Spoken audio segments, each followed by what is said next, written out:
Item ಯಾವುದೇ ಇರಲಿ try ಮಾಡಿ ಆಚಿ ಚಿಕನ್ ಮಸಾಲಾ. ಈಗ ಆಯಿಲ್ ವೆಲ್ಸ್ ಮೇಲೆ ಸಹ ಫೈರ್ ಮಾಡ್ತಾ ಈಗ ಡಿಸ್ಟ್ರಕ್ಷನ್ ಮಾಡ್ತಾರೆ, ನೋಡ್ತಾ ಇರಿ. ಈಗ ನೋಡಿ ಆಯಿಲ್ ಪ್ರೈಸಸ್ ಖಂಡಿತ ಇದೆ ಮೇಲೆ ನನಗೆ ಸಿಕ್ಕಿಲ್ಲ ಅಂದ್ರೆ ನೀವೆಲ್ಲ ಯಾಕೆ ಆರಾಮಾಗಿ ಯಾಕೆ ಇದು ನೀವು ಗಲ್ಫ್ ಕಂಟ್ರೀಸ್ ಎಲ್ಲ ನೀವೆಲ್ಲ ಯಾಕೆ ಅಮೇರಿಕನ್ ಎಗ್ರೆಸ್ಟ್ ಮಾಡ್ತಾ ಇಲ್ಲ ಅಂತೇಳಿ. ಈಗ ಪೂರ್ತಿ ಬಾವಿಗಳು ಇದೆಯಲ್ಲ, ಈ ಆಯಿಲ್ ವೆಲ್ಸ್ ಅಂತೀವಲ್ಲ, ಅದ್ರ ಮೇಲೆ ತೈಲ ಸಂಸ್ಕರಣ ಕೇಂದ್ರದ ಮೇಲೆ ಚೆನ್ನಾಗಿ ಬಾಂಬ್ ನೋಡಿ. ಮತ್ತೆ ಇನ್ನೊಂದು ಗಮನಿಸಬೇಕಾದದ್ದು, ಗಲ್ಫ್ ಕಂಟ್ರೀಸ್ ಏನಿದೆಯಲ್ಲ ಅವರು ಅಷ್ಟೊಂದು ಪ್ರತಿರೋಧ ಒಡ್ತಾ ಇಲ್ಲ. ಇರಾನ್ ಅವ್ರ ಮೇಲೆ ಆಕ್ರಮಣ ಮಾಡಿದ್ರು, ಮಿಲಿಟರಿ ಏನೇ ಮಾಡಿದ್ರು ಕೂಡ ಅಷ್ಟೊಂದು ಆಕ್ರಮಣ ಮಾಡ್ತಾ ಇಲ್ಲ, ಇದು ಮಾಡ್ತಾ ಇಲ್ಲ. ಈಗ ಸೋವರ್ಜಿನಿಟಿ ಅನ್ನೋದು ಇದ್ದೇ ಇರುತ್ತೆ, ಹೌದು, ಆದ್ರೆ ಅದನ್ನ ಅಷ್ಟೊಂದು ಅಪೋಸ್ ಮಾಡ್ತಾ ಇಲ್ಲ. ಅಂದ್ರೆ ಇಂಡೈರೆಕ್ಟ್ಲಿ ಅವ್ರಿಗೂ ಸಪೋರ್ಟ್ ಮಾಡ್ತಾ ಇದಾರೆ ಅಂತಾನೆ. ಬಟ್ ಸತೀಶ್ ಅವರೇ, ನಿನ್ನೆ ಟೈಮ್ಸ್ ಆಫ್ ಇಂಡಿಯಾದಲ್ಲಿ ನಾನು ನೋಡಿದೆ, ಈ ಪಾಕಿಸ್ತಾನ ಇದೆಯಲ್ಲ, ಪಾಕಿಸ್ತಾನ ಮತ್ತು ಇದು UAE ಅವ್ರದ್ದೇನೋ ಡಿಫೆನ್ಸ್ ಪ್ಯಾಕ್ಟ್ ಆಗಿದೆ. ನಿಮ್ಮ ಯುದ್ಧ ನಿಮ್ಮ ಮೇಲೆ ಅಟ್ಯಾಕ್ ಮಾಡಿದ್ರೆ ನಾವು ಬರ್ತೀವಿ, ನಮ್ಮ ಮೇಲೆ. ಸೊ ಇವ್ರು ಏನು ಮಾಡಿದ್ದಾರೆ, ಪಾಕಿಸ್ತಾನದವರು ಒಂದು 10-15 ಸ್ಕ್ವಾಡನ್ ಏರೋಪ್ಲೇನ್ಸ್ಗಳನ್ನು ಕಳಿಸಿದ್ದಾರೆ ಎಲ್ಲಿ ಇರಾನ್ ಮೇಲೆ ಅಟ್ಯಾಕ್ ಮಾಡಲಿಕ್ಕೆ, ಮತ್ತು ಆರ್ಮಿನೂ ಕಳಿಸಿದ್ದಾರೆ.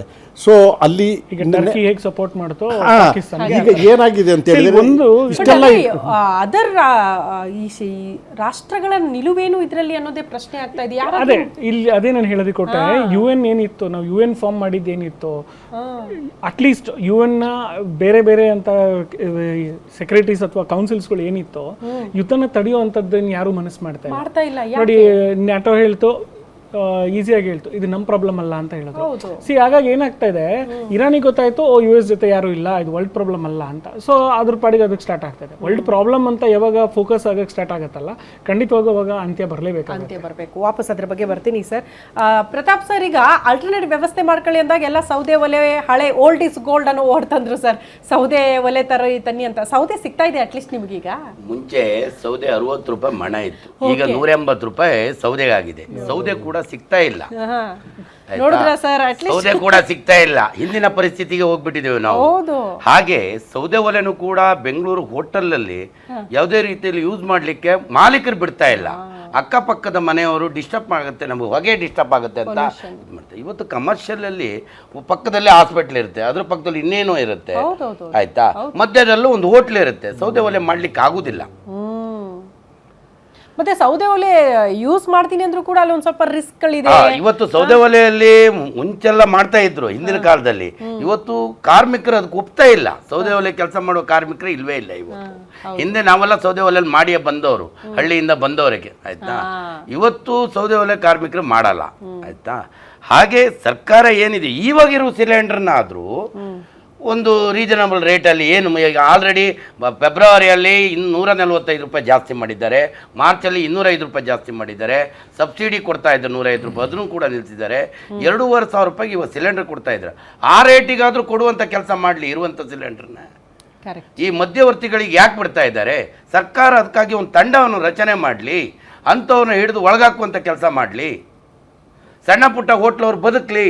ಸಣ್ಣ ಪುಟ್ಟ ಕಾಂಡಿಮೆಂಟ್ಸವ್ರು ಎಷ್ಟೋ ಕಾಂಡಿಮೆಂಟ್ಸು ಬಾಗ್ಲಾಕಿದ್ದಾರೆ. ಡೊಮೆಸ್ಟಿಕ್ ಸಿಲಿಂಡರ್ ಏನಾದರೂ ಮನೆ ಸಿಲಿಂಡರ್ ತಗೊಂಡೋಗಿ ಒಂದು ಕಾಪಿ ಟೀ ಕೂರಿಸ್ಬಿಟ್ಟು ಜನರುಗಳು ಅದನ್ನು ಕೂಡ ಎತ್ಕೊಂಡು ಬಂದು 1,000 ರೂಪಾಯಿ ಕೇಸ್ ಹಾಕುವಂಥ ಕೆಲಸ ಮಾಡ್ತಾರೆ. ಯೂಸ್ ಮಾಡಂಗಿಲ್ವಲ್ಲ, ಯೂಸ್ ಮಾಡಂಗಿಲ್ಲ. ಬಟ್ ಪರಿಸ್ಥಿತಿ ತನ್ನ ಜೀವನ ನಡೆಸೋದೇ ಕಷ್ಟ ಇದೆ. ಇವತ್ತೊಬ್ಬ ಕಾಂಡಿಮೆಂಟ್ಸವನು ತನ್ನ ಜೀವನ ನಡೆಸೋದೇ ಕಷ್ಟ ಇದೆ. ಸಣ್ಣ ಹೋಟ್ಲವನು ಆಲ್ರೆಡಿ ಅವನ ಹೆಂಡತಿ ಮಕ್ಕಳು ಚಿನ್ನ ಬಣ್ಣ ಎಲ್ಲ ಇಟ್ಟು ಬಡ್ಡಿ ಮೇಲೆ ತಂದು ಹೋಟ್ಲು ಮಾಡಿರ್ತಾನೆ. ಅವನು ಕಷ್ಟದಲ್ಲೇ ಇದ್ದಾನೆ, ನೇಣೆಕೊಳ್ಳೋ ಪರಿಸ್ಥಿತಿ ಬರುತ್ತೆ. ಅಂತ ಪರಿಸ್ಥಿತಿಯಲ್ಲಿ ಇದ್ದಾರೆ. ಯುದ್ಧ ಏನಾದ್ರೂ ಸ್ಟಾರ್ಟ್ ಆಯ್ತಂದ್ರೆ ಮತ್ ಪುನಃ ವಾರ ಸ್ಟಾರ್ಟ್ ಆಗಿದೆ ಅಂದ್ರೆ 40-50% ಹೋಟೆಲ್ ಮೂಲೆ ಗುಂಪಾಗುವಂತ ಪರಿಸ್ಥಿತಿ ಆಗತ್ತೆ. ಆಲ್ಟರ್ನೇಟ್ ವ್ಯವಸ್ಥೆ ಬೇರೆ ಅಂದ್ರೆ ಬಿಟ್ಟು ಬೇರೆ ಬಿಸ್ನೆಸ್ ದೊಡ್ಡ ಹೋಟ್ಲಿಗೆಲ್ಲ ಆಲ್ಟರ್ನೇಟ್ ಇಲ್ಲ. ಬಿಸ್ನೆಸ್ ನಮ್ಮ ಬಿಸ್ನೆಸ್ ಮಾಡ್ತೀನಿ ಅಂದ್ರೆ ನಾವೆಲ್ಲ ತಿನ್ಬೇಕು ಸರ್. ಹೋಟೆಲ್ ಉದ್ಯಮಕ್ಕೆ ಯಾರಾದ್ರೂ ಬಂದಿದ್ರಂದ್ರೆ ಅವರು ಬೇರೆ ಉದ್ಯಮಕ್ಕೆ ಹೋಗ್ಲಿಕ್ಕೆ ಆಗುದಿಲ್ಲ. ಆಮೇಲೆ ನನಗೆ ಇನ್ನೊಂದು ಕ್ಯೂರಿಯಾಸಿಟಿ ಸರ್, ಈಗೆಲ್ಲ ತುಂಬಾ ಫ್ಯಾನ್ಸಿ ಆಗಿ ಹೋಟೆಲ್ ಮ್ಯಾನೇಜ್ಮೆಂಟ್ ಅಂತ ಬೇರೆ ಬೇರೆ ದೇಶಗಳಿಗೆ ಹೋಗಿ ಎಲ್ಲ ಕಲ್ತ್ಕೊಂಡು ಬರ್ತಾರೆ. ಅವ್ರು ಸೌದೆ ಒಲೆ ಕಾನ್ಸೆಪ್ಟ್ ನನ್ನ ಪ್ರಕಾರ ಗೊತ್ತಿರಲ್ಲ, ಏನು ಗೊತ್ತಿಲ್ಲ. ಹೊಸ ಟೆಕ್ನಾಲಜಿ ಹೆಂಗ್ ಮಾಡೋದು ಅಂತ ನೋಡ್ತಾ ಇರ್ತಾರೆ ಅವ್ರು, ಅಲ್ವಾ? ಸತ್ಯ ವಿಷಯ.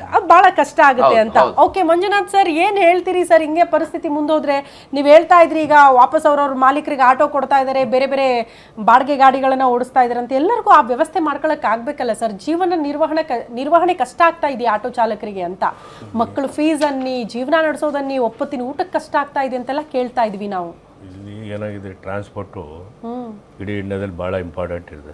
ಹೆಂಗೆ ಯೋಧರು ಇಂಪಾರ್ಟೆಂಟು, ರೈತರು ಇಂಪಾರ್ಟೆಂಟು, ಹೌದು ಟ್ರಾನ್ಸ್ಪೋರ್ಟು ಭಾಳ ಇಂಪಾರ್ಟೆಂಟ್. ಹೌದು ಯಾಕಂದರೆ ಎಲ್ಲರನ್ನೂ ಕರ್ಕೊಂಡು ಹೋಗೋದು ನಾವೇನೆ. ಸೊ ಹಂಗಂತ ಪರಿಸ್ಥಿತಿ ಏನಾಗ್ತಾಯಿದೆ, ಅವನಿಗೆ ಸರಿಯಾಗಿ ವ್ಯವಸ್ಥೆ ಆಗಲಿಲ್ಲ ಅಂದರೆ ಅದರಲ್ಲಿ ಈಗ ಹಿಡಿದಂಥ ಚುಕ್ಕಾಣಿ ಹಿಡಿದ ಸರ್ಕಾರಗಳು ಚಾಲಕರ ಬಗ್ಗೆ ಅಂತೂ ಯಾವುದೇ ಕಾಳಜಿ ಅಂತೂ ಇಲ್ಲವೇ ಇಲ್ಲ. ಹಣಕಾಸು ವ್ಯವಸ್ಥೆ ಇಲ್ಲ, ಯಾವುದು ಸಾಲ ಕೊಡುತ್ತಂತ ಇಲ್ಲ, ಮಕ್ಕಳ ವಿದ್ಯಾಭ್ಯಾಸದ ಬಗ್ಗೆ ಅಂತೂ ಇಲ್ಲವೇ ಇಲ್ಲ, ಮತ್ತು ಆರೋಗ್ಯದ ಬಗ್ಗೆ ಅಂತೂ ಇಲ್ಲವೇ ಇಲ್ಲ. ಸೊ ಈಗ ಇವನ್ನ ಚೇತರಿಸ್ಕೊಳ್ಳೋದು ಹೆಂಗೆ, ವಸತಿ ವಿಚಾರದಲ್ಲಿ ಒಂದು ಕೇಳಲೇ ಇಲ್ಲ. ಇವತ್ತವರೆಗೂ ಯಾವುದೇ ಚಾಲಕರಿಗೆ ಪ್ರತ್ಯೇಕವಾಗಿ ಒಂದು ಕಾಲೋನಿ ಕಟ್ಕೊಡೋಂಥ ಸ್ಥಿತಿನೇ ಇಲ್ಲವೇ ಇಲ್ಲ. ನಾವು ಎಲ್ಲವೂ ಆಟೋಮೀಟ್ರ್ ಮೇಲೆ ಡಿಪೆಂಡ್ ಆಗಿತ್ತು. ಮೀಟ್ರ್ ತಿರುಗಿದ್ರೇ ನಮ್ಮ ಜೀವನ. ಇವತ್ತು ನಮ್ಮ ಪರಿಸ್ಥಿತಿ ಹೆಂಗೆ ಆಗಿದೆ ಅಂದರೆ, ಒಂದು ಮನೆಗೆ ಬೆಳಗ್ಗೆ ನನ್ನ ಮಕ್ಕಳು ಏನಾರು ಬ್ರೆಡ್ ಬನ್ನು ಜಾಮ್ ತಗೋಬೋದಂದ್ರೆ ಸಾಯಂಕಾಲ ತರ್ತೀನಿ ಅಂತ ಹೇಳ್ಬಿಟ್ಟು ಬಂದಿರ್ತೀವಿ. ಗ್ಯಾರಂಟಿ ಇಲ್ಲ ತೊಗೊಂಡು ಅವ್ನು ಮಲಗದ ಮೇಲೆ ಹೋಗ್ಬೇಕು, ಕೇಳ್ಕೊಂಡು ಮನೆಗೆ ಫೋನ್ ಮಾಡಿ ಅವ್ನು ಮಲ್ಕೊಂಡವನ ಅಂತ ಹೋಗ್ಬಿಟ್ಟು ಆಮೇಲೆ ಹೋಗ್ಬಿಟ್ಟು ನಾವು ಆ ಪರಿಸ್ಥಿತಿ ಆಗೋಗಿದೆ. ಇದಕ್ಕಿಂತ ಇನ್ನೇನು ಕಷ್ಟದ ಸಂಗತಿ ಇಲ್ಲ ಅಂತ ಮಕ್ಳಿಗೆ ಕೇಳಿದ್ದನ್ನು ಕೊಡ್ಸಕ್ಕಾಗಲ್ಲ ಆಗ್ತಾ ಇಲ್ಲ ಮೇಡಮ್. ನೀವು ಏನಂದ್ರೆ ಮನೆಗಳಲ್ಲಿ ಮಕ್ಕಳು ಇದನ್ನು ಮನೇಲಿ ಕೂತ್ಕೊಂಡಿದ್ದು ಅದು ಕೊಡಿಸು ಅಂತ ಕೇಳಿದಾಗ ಸೊ ಬಹುತೇಕ ನಮಗೆ ತುಂಬ ತೊಂದರೆ ಆಗ್ತೈತೆ ಚಾಲಕರಿಗೆ. ಹಾಗಾಗಿ ಏನು ಮಾಡಿದ್ರೆ ಮನೆ ಬಿಟ್ಟು ಆಚೆ ಬರ್ತಾನೆ, ಇಲ್ಲಿ ಬಂದರೆ ಗಂಟೆ ಕ್ಯೂ ನಿಂತ್ಕೊಂಡಿರ್ಬೇಕು. ಸೊ ಈ ಪರಿಸ್ಥಿತಿನ ಈಗ ನಾವು ಬದಲಾಗಲಿಲ್ಲ ಅಂದರೆ ಇವರು ಹೇಳ್ದಂಗೆ ಮುಂದಕ್ಕೆ ನಾವು ಭಾಳ ಕಷ್ಟ ಆಗುತ್ತೆ. ಈ ಯುದ್ಧ ನಮಗೆ ಒಂದು ಪಾಠ ಆಗಬೇಕಾಗುತ್ತೆ. ಸೊ ಎಲ್ಲವೂ ನಾವು ಆಧುನಿಕವಾಗಿ ಬದಲಾವಣೆ ಆಗಬೇಕಾಗ್ತದೆ.